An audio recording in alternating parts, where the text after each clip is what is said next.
surprisingly, I was more happy the day it left than the day I got it, if you can believe that. Yeah. I think I'll make I've got some video, like when it showed up at the house. It was on a trailer, in a trailer, and I was excited, but the day it left, I've got a little video I can show you of it leaving my house, and believe it or not, they put it on an open trailer in the rain.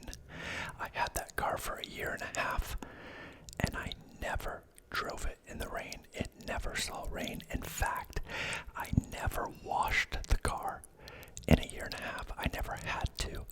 It was always garaged, and I only drove it when it was really nice. And when I brought it home, I would spray wax the dust. I would use a California duster to get the dust off, and then I would spray wax it every time I drove it. And when these guys showed up in the rain, I'm like, you've got to be kidding me. Not in an enclosed trailer. The car is going to Hong Kong. Crazy. I sold it on Bring a Trailer. If you've never seen the site, it's a cool site. It's called bringatrailer.com.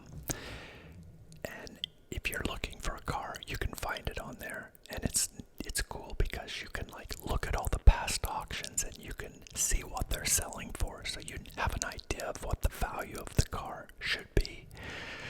And so when you're looking for to bid on a car, you can know how much is too much. So it is kind of cool. If I ever decided to do it again, which I don't think I will, that's where I would look for the car. At any rate, you can see the auction. Here's a picture of the email that I got after it was over. Congratulations, Derek. Of course, I was watching the auction, but you can see that it sold for $115,000.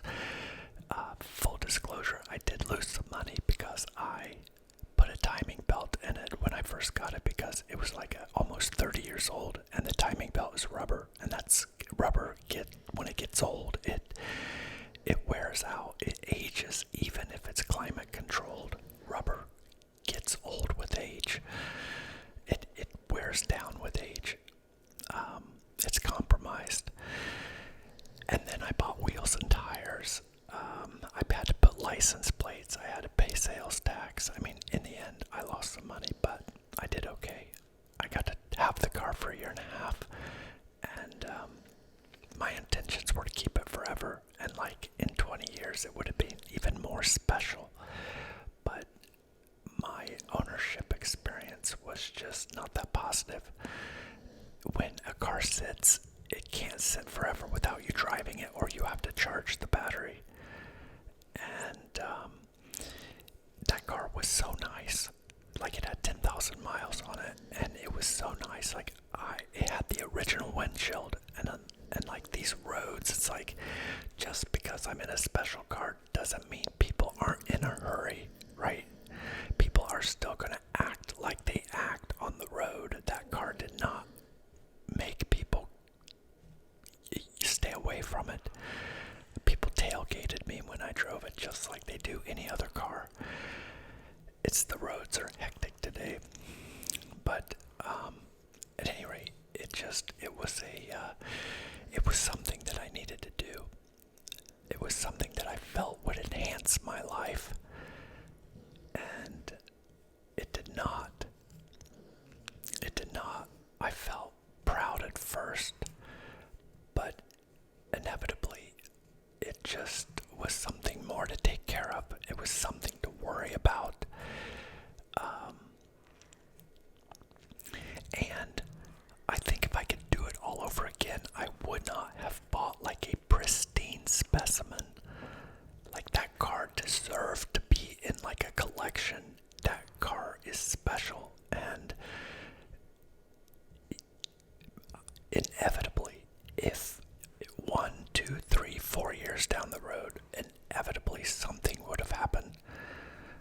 would have got a rock chip and the windshield bust. It would have got a scratch somebody might have pulled out in front of me. I don't know what it would have been, but inevitably I would have compromised that car by driving it.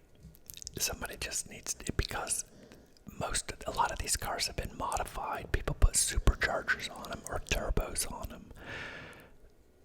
But this car was untouched. It was original. Now, I put the wheels on it because I wanted to protect the factory wheels, so I put those Volk Race TE37s on it, and I bought some really good Michelins for it. A Pilot 4S, they're great tires. But I just made the decision that my life would be easier, and if I just didn't have it, like, I can still respect the car. I just don't need to own it. It didn't do for me what I thought it would. Owning that car was more pain than pleasure. And in life, that's how you make the best decisions. You compare pleasure and pain. So, like for example, if you're, the heat's on. I forgot to turn the heat off, but hopefully it won't be on that long.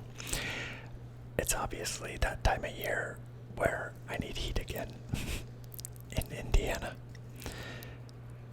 Anyway, yeah, I lost my train of thought when the heat kicked on, but darn it, pain and pleasure.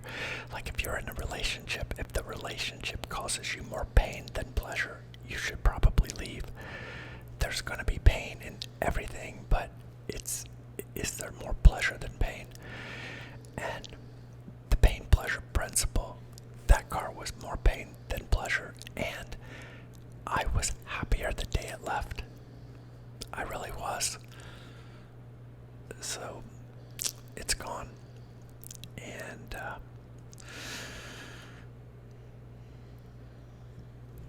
I'm moving on from it. So I hope you guys aren't disappointed in me, but I just felt like it's better for me. I'm healthier mentally without that car. And I'm lighter. And that's how I like to feel. I want to read something for you from Alan Watts, and it's along these lines, similar to what we're discussing, or what I'm talking about. I guess we aren't having a conversation here. I wish we could. But this is a lot like that.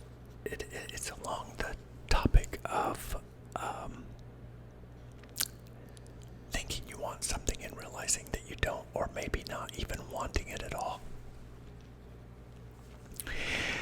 At a certain point, many people experience something strange they didn't see coming.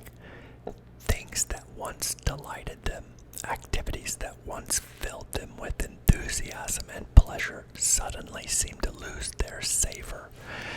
The music doesn't move them anymore. The food doesn't taste as it used to. The company of friends feels hollow.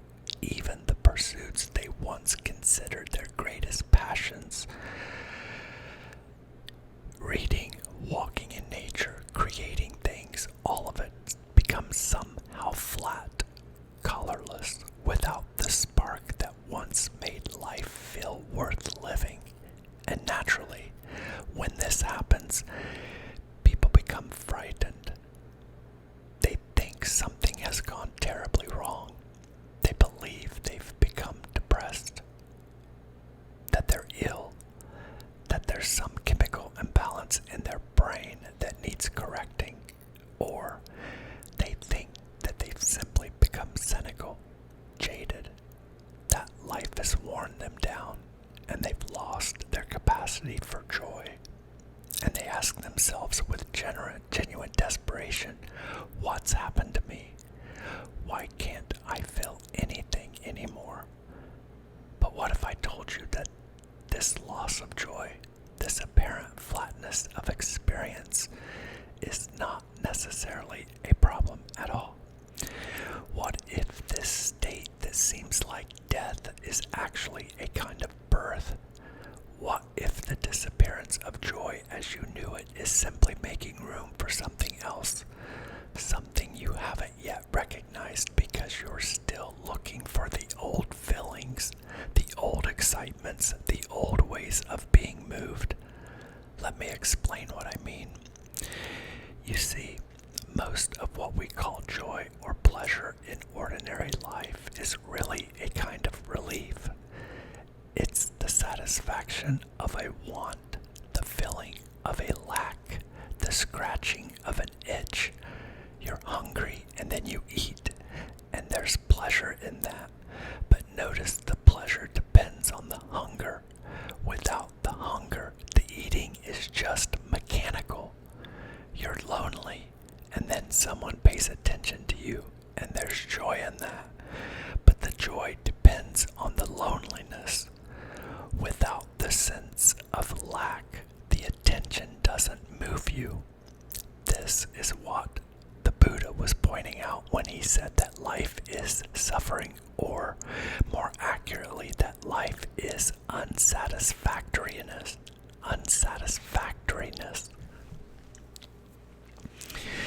Not that everything is miserable, but that the constant cycle of wanting and getting, of lacking and filling, of itching and scratching is inherently unstable. It's based on a sense of incompleteness, of something missing, of not being quite enough as you are. And so we spend our lives chasing these little moments of relief, these brief satisfactions when a want is filled. We call this happiness. We call this joy. But it's really just the temporary cessation of discomfort. It's like someone hitting you on the head with a hammer and then stopping, and you feel relieved, and you call that relief pleasure. But the question nobody asks is, why were you being hit with the hammer in the first place? Now, what happens to some people, and this is what's happening to you if you're experiencing this loss of joy, is that they begin to see through this game. They begin to recognize that all these pleasures they've been chasing are really just escapes from discomfort. And once you see this, once you really understand the old joys don't work anymore, the scratching doesn't satisfy the itch because you've realized that you're creating the itch in order to enjoy the scratching. It's like a drug addict who takes a drug to feel good, but the drug itself creates the need for more of the drug. The relief the addict gets from taking the drug is really just the temporary cessation of the withdrawal symptoms caused by the drug itself. Once you see this pattern, the whole thing collapses. The pleasure loses its appeal because you've seen through it. This is what's happened to you. You've seen through the game of seeking pleasure and avoiding pain. You've recognized, perhaps not intellectually, but in your bones, that all these joys you were pursuing were really just elaborate ways of running away from yourself, from the present moment, from what simply is. And so now, you're left in this strange state. The old pleasures don't work. The old excitements don't excite. You've lost your capacity to be distracted, to be taken out of yourself by experiences and sensations. And this feels like death. It feels like something essential has been taken from you, like you've become a ghost going through the motions of life but not really living it. But here's what you must understand. This state is not an end. It's a transition. It's the space between the old way of experiencing life and a new way that you haven't discovered yet. You're in the gap, and the gap is terrifying because there's nothing to hold on to. The old structures have collapsed, but the new hasn't yet emerged.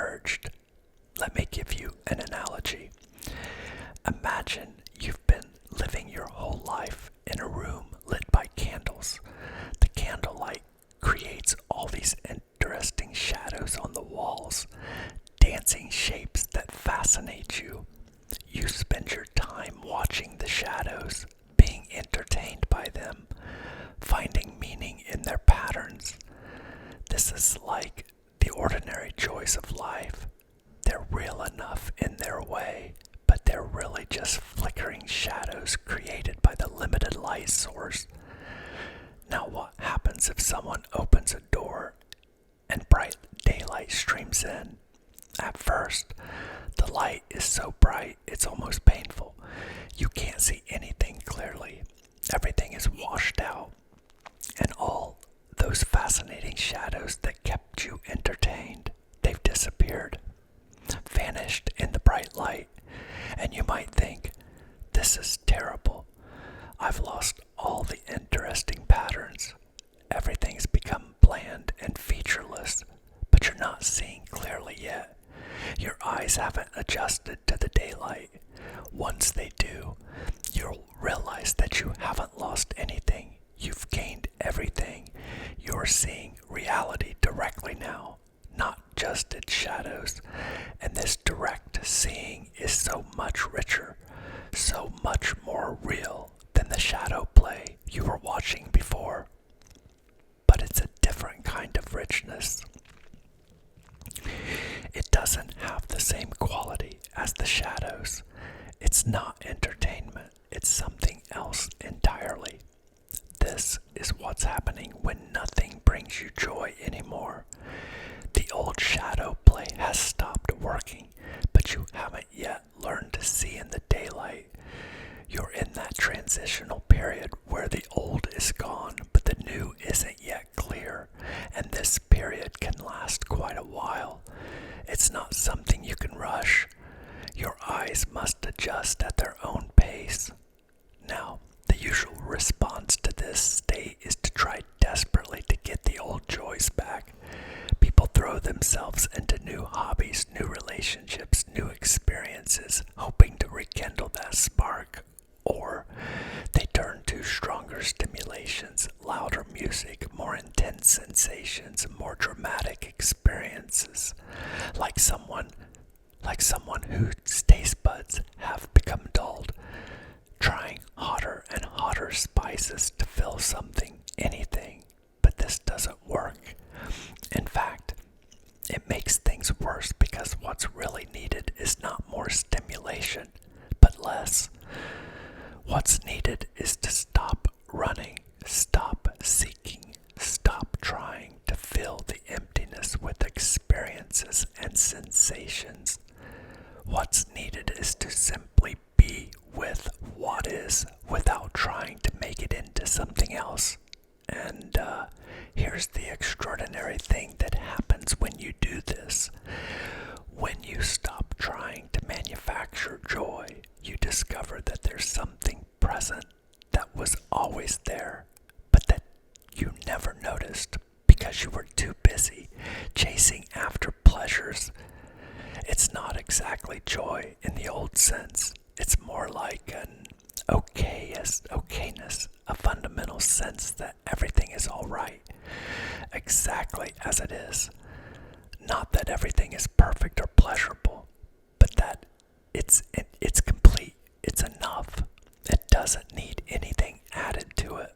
The old joys were based on contrast, good times versus bad times, pleasure versus pain, excitement versus boredom. But this new state, this okayness, doesn't depend on contrast. It's there all the time, whether things are going well or poorly, whether you're uncomfortable or comfortable, whether you're experiencing pleasure or pain. It's like discovering that you've been living in a house your whole life, rushing from room to room, looking for something, and then suddenly realizing that what you were looking for was the house itself. It was there all along. You were standing in it. You are it. But you couldn't see it because you were too busy searching. I must warn you about something. When I describe this state as an okayness or a fundamental sense that everything is all right, right, you might think this sounds rather dull. You might think, is that all there is? Just being okay with things? That doesn't sound very exciting. And you're right, it's not exciting in the way the old pleasures were exciting. It doesn't have that quality of peak experience, of highs and lows, of drama and intensity. But here's what you must understand. Excitement is exhausting. Drama is exhausting. The constant pursuit of peak experiences is exhausting. You can't live at that pitch all the time. What happens is that you have these brief moments of intensity and then long periods of deflation while you wait for the next high. The lows get lower and lower, and you need stronger and stronger stimuli to achieve the same highs. This is the addict's pattern, and most people are addicted to experience or sensation, to the drama of their own lives. They're constantly generating problems so that they can solve them, creating tension so they can release them, stirring up emotions so they can feel alive, and they call this joy, but it's really just agitation. What you've lost when nothing brings you joy anymore is your addiction to this pattern, and like any addict going through withdrawal, you feel terrible, you feel empty, flat, dead. But what you're really experiencing is the absence of agitation, and at first the absence of agitation feels like death because you've been agitated for so long that you've forgotten what it's like to simply be at rest. Let me tell you about a man I knew once. He was tremendously energetic, always doing something, always pursuing some new project or pleasure. He traveled constantly, collected experiences like some people collect stamps, was always reading, always learning, always seeking out new sensations, and he was proud of this. He thought he was really living, squeezing every drop out of life. Then something happened. I don't know exactly what, perhaps just the accumulation of years, and he lost his enthusiasm. All those activities that had seemed so important suddenly seemed pointless. Travel bored him. Books couldn't hold his attention. Food all tasted the same, and he became quite depressed about this.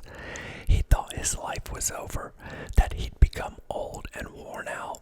But then, after some time in this state, something shifted. He told me that one day he was sitting in his garden doing nothing in particular, just sitting there. And he suddenly realized that he was completely content, not excited, not entertained, just simply content, present here. And he understood that all his previous rushing around had been a kind of running away. He'd been afraid of this simple being here. So he filled his life with constant activity and stimulation to avoid it. And now that all the activity had dropped away, he discovered what he'd been running from. Just this moment, this breath, this being alive. And it was enough, more than enough. It was everything, but it wasn't exciting or dramatic. So his mind had dismissed it as nothing, as emptiness, as death. Only when he stopped demanding that life be exciting did he discover that life is extraordinary in its ordinariness. This is what I'm trying to point you toward. When nothing brings you joy anymore in the old way, you're being invited to discover a different quality of experience. Not the ups and downs of pleasure and pain, but something more subtle, more constant, more fundamental. But you can't force this discovery. You can't make it happen. In fact, trying to make it happen is exactly what prevents it. It's like trying to fall asleep. The harder you try, the more wakeful you become. You have to give up trying. You have to surrender to not knowing, to not feeling, to this apparent emptiness. And this is perhaps the most difficult thing anyone can be asked to do because we're so afraid of emptiness. We think emptiness is death, is meaninglessness, is the absence of life. But actually, emptiness is potential. It's the space in which something new can emerge. As long as you're full of seeking and striving and trying to recapture old joys, there's no room for anything new. You must become empty. Not empty in a negative sense, but empty like a bowl is empty. Empty so it can receive. Empty so it can be filled. But not filled with the old things. Filled with something you don't yet have a name for. Now I know this is not what you wanted to hear. You wanted me to tell you how to get your joy back, how to feel things again the way you used to. But I can't tell you that because what you're experiencing is not a problem to be solved. It's a transition to be gone through, like a caterpillar dissolving in the cocoon before it becomes a butterfly. The caterpillar is finished. It can't go back to being a happy caterpillar, but it's not yet a butterfly. It's just mush. And if the mush could think, it would probably be quite distressed about its condition. You're the mush right now, and I'm telling you this is not a mistake. This is the process. Stay with it. Don't try to escape from it. Don't try to manufacture fake joys to fill the emptiness. Just be with what is. Be with the flatness, the colorlessness, the apparent meaninglessness. Let it be exactly as it is without trying to fix it or understand it or make it into something else. And gradually, not according to your timetable, but in its own time, something will shift, not back to the old way, but forward into something new, a new way of experiencing life that doesn't depend on contrast, that doesn't require stimulation, that finds sufficiency in the bare fact of existing. This is what the mystics have always pointed to, not some ecstatic state of constant bliss that's just another form of the old seeking, but a deep okayness that persists through all states, pleasant and unpleasant alike, a recognition that you are in the deepest sense all right, not because everything in your life is going well, but because your life, your existence is fundamentally complete exactly as it is. The old joys were like trying to improve a sunset by throwing more colors at it. The new recognition is that the sunset is already perfect, doesn't need improvement, doesn't need anything added to it or taken away from it. It's complete in itself, and so are you, and so is this moment, and so is your life, even in this seemingly joyless state. But I must emphasize again, you cannot make this recognition happen. You cannot achieve this state. Any effort to get there pushes it away because effort implies that something is lacking, that you're not already complete. The recognition can only come when you stop trying, when you give up, when you surrender completely to what is. And even then it may not come, or it may come, then go, or it may come in such a subtle way that you don't even notice it at first. It's not dramatic, it's not exciting, it doesn't feel like you thought enlightenment would feel. It's more like coming home, like taking off tight shoes, like exhaling after holding your breath too long. So what do you do in the meantime, while you're in this state where nothing brings you joy?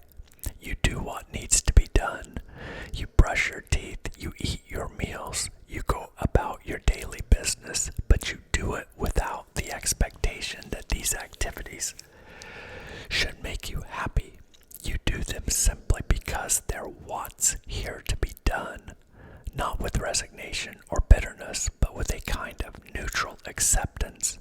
And you watch, you observe this state you're in without judging it, without trying to change it.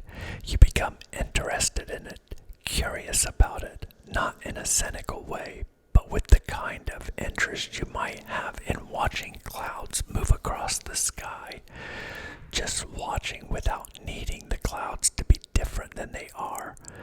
And most importantly, you stop comparing. Stop comparing your current state with how you used to feel. Stop comparing yourself with people who seem to be having a good time. Stop comparing this moment with some imagined future moment when everything will be better. Just be here now with what is. This is not resignation. It's not giving up. It's actually the opposite. It's fully showing up for your life as it actually is rather than constantly wishing it were different. And paradoxically, it's only when you stop wishing things were different that anything can truly change, because what's blocking the new experience, the new way of being, is your insistence that things should be like they were before. Your nostalgia for the old joys, your memory of how things used to feel, your expectation that life should return to that familiar pattern. All of this is preventing you from seeing what's actually here.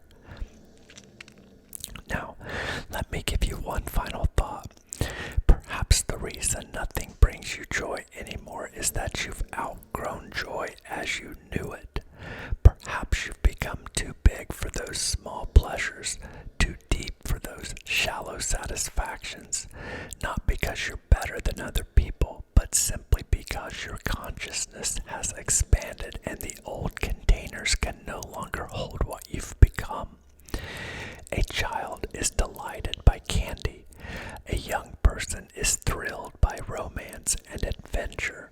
A mature person finds satisfaction in accomplishment and recognition.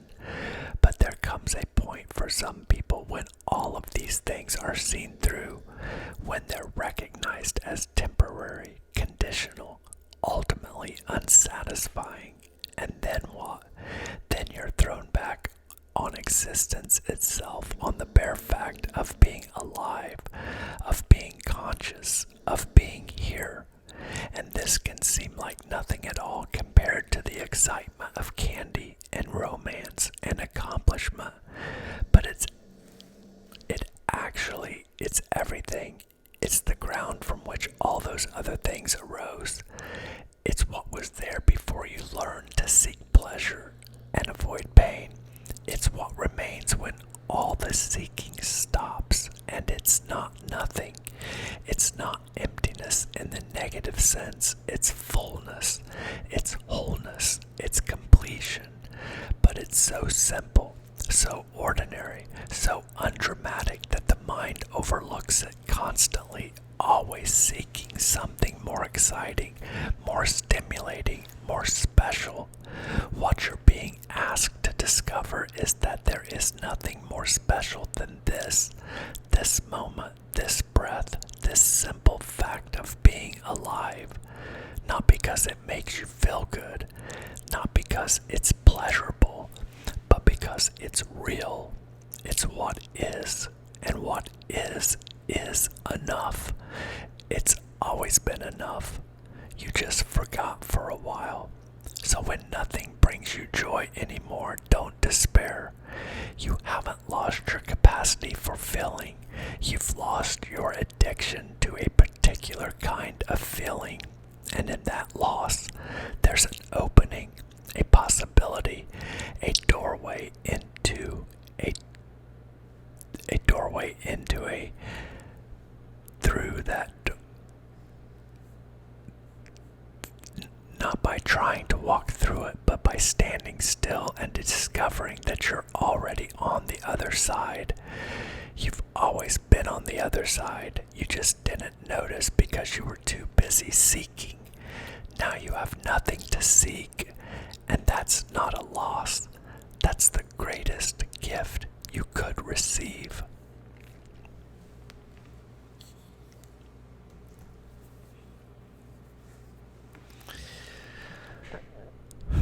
I hope you liked that. I will see you on the next one.